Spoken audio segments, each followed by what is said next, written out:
Hello, this is going to be a collab video with Ninja Orchids and Attainable Green, and we're going to be talking about our Zygonisia Murasaki Komachi and how we care for them in our different, although slightly similar, environments. So I am in Ventura County, so a little bit north of Los Angeles. And I grow this indoors under lights. Well, kind of under lights. I'm going to upload some pictures after to show you exactly how I grow it, but it's more or less under lights and indoors. So currently I'm trying to, I try to keep indoors warm at night because it's winter, even though we're still not getting below 45 degrees outside at night. I don't want to shock my orchids because they were getting like 70-degree nights during the summer indoors. And so when the temperature goes below 64 degrees indoors in the room, I turn on the radiator heater, which isn't super precise. And it ends up keeping the room temperatures at around 70 degrees at night, which is great for most of my orchids. And the cooler growing orchids, I kind of have a setup for them on the lower shelves towards the back where it kind of keeps them cooler. But regardless, 70 degrees at night, about the same during the day, although I try to let the temperature drop a little bit at night. I try to let it go down to 64 degrees and then turn on the heater so it gets some cold temperatures. But the main growing tip that I would give you for this orchid is not to let it dry out, because as you can see right here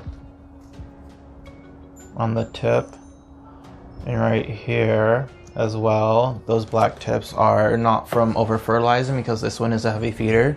Those blackened tips are from me letting it dry out for too often. And as you can see, most of the leaves are cut because I was originally going to do this collab video while I was repotting, but then the repotting turned into like this terrible 1.5 hour long ordeal. So I'm still trying to figure out how I can chop it up and still upload it. But yeah, the main tip I would give you is not to underwater this one. That doesn't mean to keep it wet, although it can sustain being wet during the summer. I would say to keep it moist. Not obviously, if you keep it wet during the winter, you're going to invite rot. But this has cooler growing and warmer growing Zygopetalum types in its heritage, so it's not super fussy about the warm conditions. I didn't get any leaf spotting during the summer when we had sometimes up to 85 degrees in the room, and outside it was like 90 something. Didn't have any issues. As long as I kept it watered, the leaves stayed nice and green. And yeah, it flowers on every new growth if you treat it right.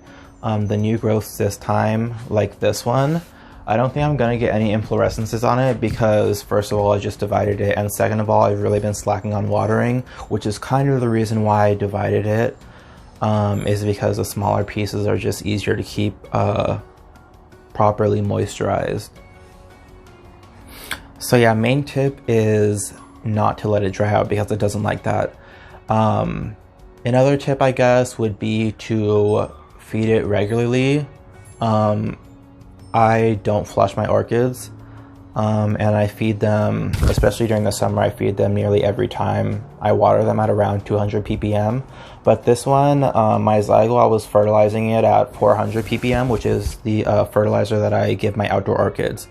So it can take a lot of food because, I mean, look how big these pseudobulbs are. I mean, they're not the biggest, but I mean, compared to my Twinkle, it's even like the size. I guess I would compare this to like a small Catasetinae. And the pseudobulbs can get a lot bigger. This is just one of the smaller ones, one of the smaller divisions, but yeah. So main tips is keep it well watered and well fertilized.